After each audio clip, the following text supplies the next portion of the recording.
Cleanest ভিলেজলে আমাৰ যাত্ৰা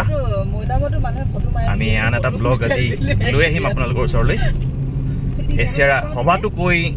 পৰিষ্কাৰ পৰিচ্ছন্ন গাঁৱলৈ আমি যাত্ৰা আৰম্ভ কৰিছোঁ চাই থাকিব আমাৰ এই ভিডিঅ' বিশেষ ব্লগটো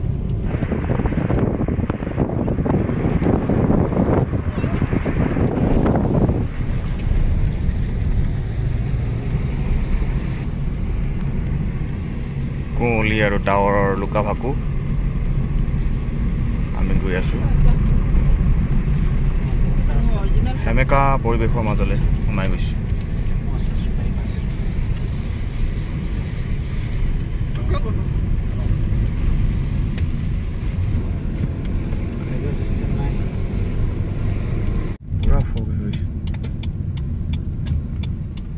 আৰু খুব বেছি 10 কিলোমিটাৰ আছে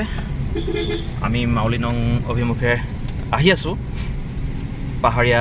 একা বেকা পথেৰে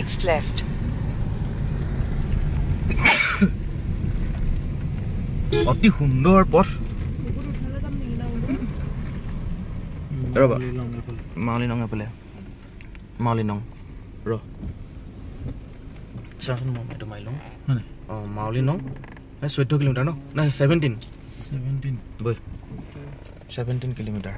অতি বিনন্দিয়া পথ Continue for 2 kilometers. বিউটি এছিয়াৰ আটাইতকৈ পৰিচ্ছন্ন গাঁওখনলৈ গৈ আছোঁ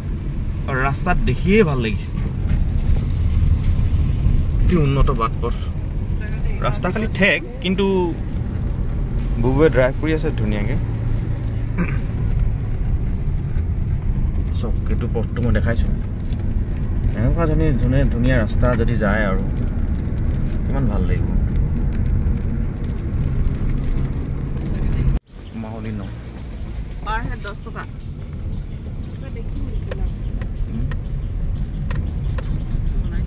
মাউলিনং পাইছোঁহি দেই আমি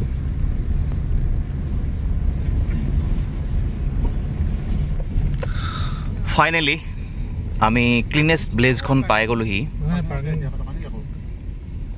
য'ত হ'লেও পাৰ্কিং কৰিব পাৰিবি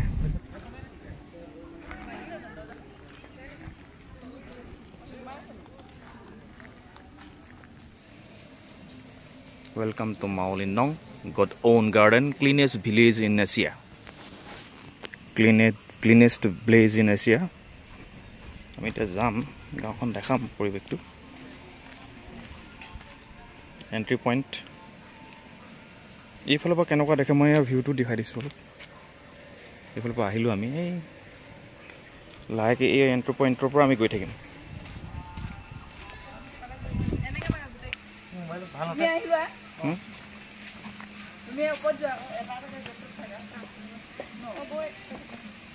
হৈ গ'ল ফটো মাৰিলোঁ এতিয়া পষ্টি থাকিব নালাগে এনেকুৱা ধৰণৰ এখন বাঁহৰ সাঁকো আমি গৈ আছোঁ এতিয়া পৰিচ্ছন্ন গাঁওখন আহিলোঁ আমি উপস্থিত হৈছোঁহি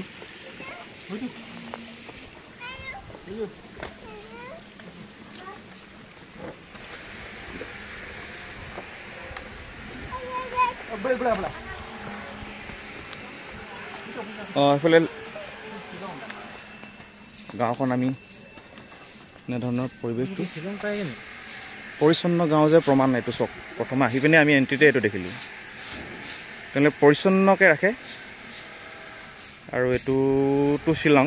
টু মাউলিনং ভিলেজ আমি এতিয়া মাউলিনং ভিলেজলৈ যাম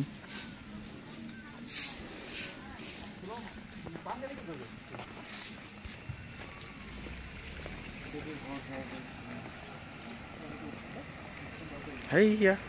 গছৰ ওপৰত ঘৰ সেইটো আমি উঠিবলৈ চেষ্টা কৰিম ৰাস্তা ঘাটবোৰ পৰিচ্ছন্ন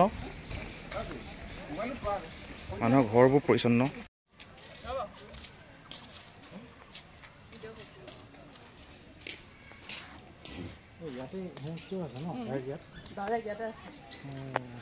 এইটো বস্তু দেখুৱাই দিছোঁ মাউলিনং গাঁৱৰ চাৰ্চটো তেওঁলোকৰ চাৰ্চ এইটো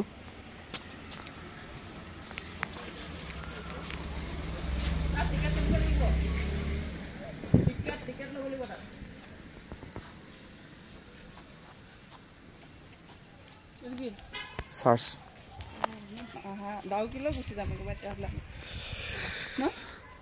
মাথু এসপ্তাহ পূৰ্বে এই অঞ্চলটোলৈ আহি গৈছিলে ক্ৰিকেটৰ ভগৱান বুলি যাক কোৱা যায় শচীন তেণ্ডুলকাৰ আহি গাঁওখন পৰিভ্ৰমণ কৰিছিলে আৰু খুব তাৰিফ কৰি থৈ গৈছিলে অৰ্থাৎ প্ৰশংসা কৰি থৈ গৈছিলে সেই গাঁওখনলৈ আহিলোঁ এনেধৰণৰ আচলতে এখন গাঁও কিদৰে টুৰিষ্ট ডেষ্টিনেশ্যন হিচাপে গঢ়ি তুলিব পাৰি সেয়া এই মাউলি নঙে দেখাইছে সেয়া এই গাঁওবাসীয়ে দেখুৱাইছে যথেষ্ট ভিতৰুৱা অঞ্চলত থকা এখন গাঁও কিন্তু ইমান ভিতৰুৱা অঞ্চলতো তেওঁলোকে পৰিষ্কাৰ পৰিচ্ছন্নতা তেওঁলোকে বজাই ৰাখিছে তেওঁলোকে স্পীড লিমিট দিছে বিভিন্ন ধৰণৰ কটেজ ইয়াত থাকে আছে চেফি কটেজ অতি সুন্দৰ পৰিৱেশ আৰু এইফালে এখন স্কুল আছে ল'ৰা ছোৱালীবিলাকে LP স্কুল ল'ৰা ছোৱালীবিলাকে খেলিছে মই দেখাই দিছোঁ এনেকুৱা ধৰণৰ এটা পৰিৱেশ তেওঁলোকে বনাইছে যে গাঁওখনকে তেওঁলোকে এটা পৰ্যটন কেন্দ্ৰৰূপে গঢ়ি তুলিছে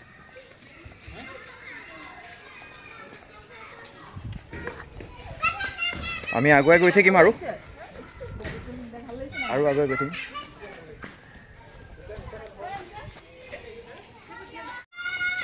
মাউলি নঙৰ এই গাঁওখনৰ বিশেষত্বটো মই এইটো দেখাই দিছোঁ তেওঁলোকে মানে এইদৰে জাবৰৰ কাৰণে এনেধৰণৰ ডাষ্টবিনৰ ব্যৱহাৰ কৰে আৰু প্ৰত্যেকখন ঘৰৰে সন্মুখত দেখুৱাটো এইটোৱে তেওঁলোকৰ বিশেষত্ব অৰ্থাৎ তেওঁলোকে পৰিচ্ছন্নতাৰ প্ৰতি পৰিষ্কাৰৰ প্ৰতি কিমান যে সজাগ এই বস্তুটো তেওঁলোকে প্ৰমাণ কৰে আৰু তেওঁলোকে সেই স্বীকৃতি পাইছে স্বীকৃতি লাভ কৰিছে আৰু ইয়াত বিভিন্ন ধৰণৰ টুৰিষ্ট ডেষ্টিনেশ্যন হিচাপে গঢ়ি উঠিছে এইবিলাক কটেজ হোমষ্টে ইয়াত উপলব্ধ ইয়াত ধুনীয়াকৈ বহিবৰ কাৰণে ব্যৱস্থা কৰিছে প্ৰত্যেক এয়া চাওক আৰু এটা দেখিলোঁ ডাষ্টবিন এনেধৰণৰ আমি বিভিন্ন ধৰণৰ টুৰিষ্ট স্পটলৈ যাওঁ পৰ্যটন কেন্দ্ৰলৈ কিন্তু সিহঁতৰ ওচৰলৈ টুৰিষ্ট আহে চাওক কেনেকৈ ধৰণৰ বহিবৰ কাৰণে সুবিধা কৰি দিছে আৰু সকলো বস্তু নেচাৰেল দেখাই দিছোঁ চব পৰিৱেশটো দেখিছেনে ইমান ধুনীয়া ফুল ফুলি আছে ইমান ধুনীয়া এটা প্ৰাকৃতিক পৰিৱেশ সেয়েহে এই গাঁওখনে স্বীকৃতি পাইছে যে এখন এছিয়াৰ আটাইতকৈ পৰিচ্ছন্ন পৰিষ্কাৰ এখন গাঁও সেয়েহে সিহঁতে স্বীকৃতি পাইছে আৰু ৰাস্তা ঘাটৰ কথা ক'বই নালাগে ইমান উন্নত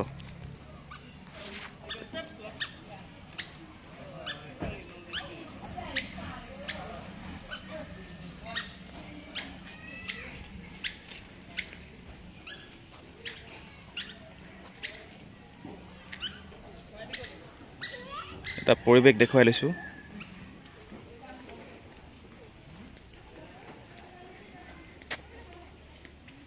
ইমান পৰিচ্ছন্নকৈ ৰাখিছে দেখিছে এনে এটা সুন্দৰ পৰিৱেশ দেখাই দিছোঁ এইটো তেওঁলোকৰ কমিউনিটি হল এইটোতে তেওঁলোকৰ কিবা কিবি আলোচনা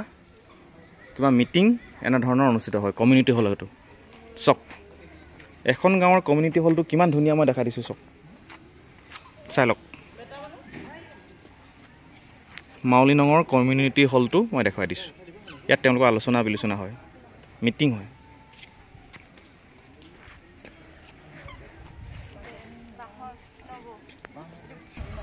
ইমান ধুনীয়া কথা লিখি দিছে চক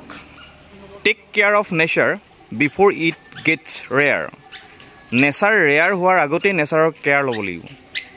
তেওঁলোকে ইমান ধুনীয়াকৈ লিখিছে চক এখন গাঁৱত ইমান ধুনীয়া এটা বাণী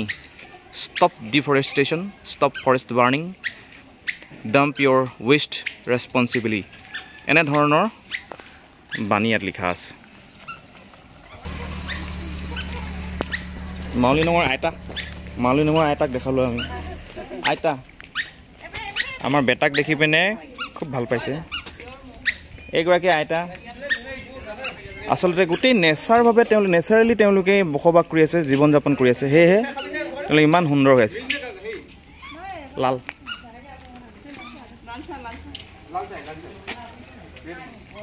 চাওকচোন ৰাস্তা পথ দেখুৱাইছোঁ মুঠৰ ওপৰত প্ৰকৃতি ভৰি আছে মেঘালয়খনত আৰু মাউলি নংখনকতো ক'বই নালাগে ইমান ধুনীয়াকৈ প্ৰকৃতিয়ে সজাইছে ভাবিব নোৱাৰি। সমগ্ৰ পৰিৱেশটো যদি দেখাওঁ, এনেধৰণৰ এটা পৰিৱেশ দেখিবলৈ পোৱা যাব।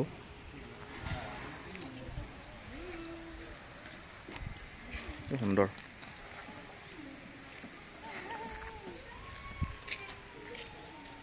ইমান ধুনীয়া।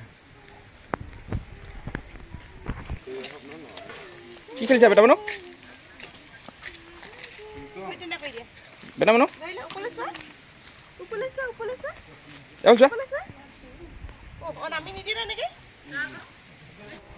সমগ্ৰ গাঁওখন ফুৰিলোঁ, এটা লম্বা চক্কৰ দিলোঁ আৰু এটা কথা উপলব্ধি কৰিলোঁ যে আমাৰ অসমৰ গাঁওবিলাকো কোনো গুণে কম চফা নহয়, কিন্তু সেই গাঁওবিলাকক কিদৰে প্ৰমোট কৰিব পাৰি বা চাফ চিকুণতাৰ প্ৰতি মানুহক কিদৰে সচেতন কৰিব পাৰি, এই বস্তুটো কিছু শিক্ষা দিয়াৰ প্ৰয়োজন। আমাৰ গাঁওবিলাকতো কোনো ধৰণৰ জাবৰ নাই। আমাৰ গাঁওবিলাকত ময়লা নাই। আমাৰ গাঁওবিলাকৰ মানুহবিলাকো চাফ চিকুণ। মানে প্ৰকৃতিৰ লগত কিদৰে সহবাস কৰিব পাৰি সেই কথাটো আমাৰ গাঁওবাসীও জানে, কিন্তু তেওঁলোকক আৰু কিছু সচেতন কৰাৰ প্ৰয়োজন আছে, কিছু প্ৰমোট কৰাৰ প্ৰয়োজন আছে। আৰু ৰাস্তা ঘাটৰ উন্নয়নটো মেইন। আপোনাৰ ৰাস্তা ঘাট পকা হ'বই লাগিব, ৰাস্তা ঘাট খুব সুগম হ'বই লাগিব, তেতিয়াহে আচলতে